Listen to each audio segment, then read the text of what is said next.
Տիկին Ավանեսյան, դուք վերջին անգամ ազգային ժողովում եք Անետ Կորածների ծնողների հետ հանդիպանը եւ այնտեղ բավականին լարված մթնոլորտ էր, ընդ որում ծնողները Գեգամ Նազարյանին ազգային ժողովի պատգամավորին հաթաթա էին տալի, որ այլևս չկրկնեն այն արտահայտությունը, որ իրենց երեխաներին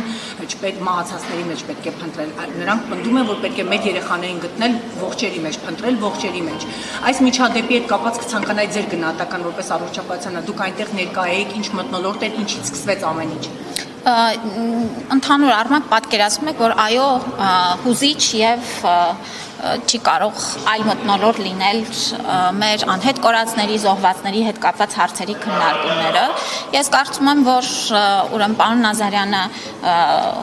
իրավունք ուներ արտահայտելու իր տեսանկյունը եւ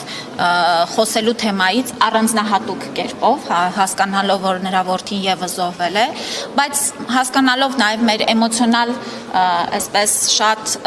զգայուն վիճակը այս թեմաներով, այո, կարող է ուրեմն նրա կողմից հնչեցված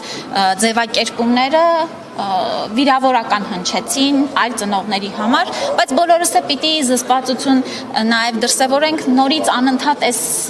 թեման այսպես չբորբոքելու համար։ Այո, մարդիկ երբ որ էմոցիոնալ են, կարող են նաև սուր ընկալել թե ասվածը, թե լսածը։ Իսկ ներողություն, դուք անձամբ այդ օրը ելույթ ունեցաք, ձեր կատարած աշխատանքը ներկայացրեցիք ծնողներին։ Այո, ես ունեցա զեկույց եւ իհարկե հարցերին պատասխանեցի։ Իսկ ինչ կասեք ծնողները եւ 7.5 ժամ քննարկումից հետո, երբ դուրս եկան նիստերի դահլիճից, անձամբ ես հարցեր եմ ուղղել հարգելի ծնողներ, երկրորդ հանդիպումն է, ինչ գնահատական կտակ այն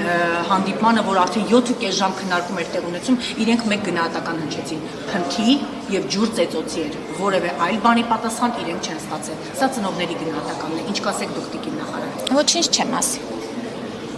Իրենց գնահատականը կիսում եք։ Ես ասացի ոչինչ չեմ ասի։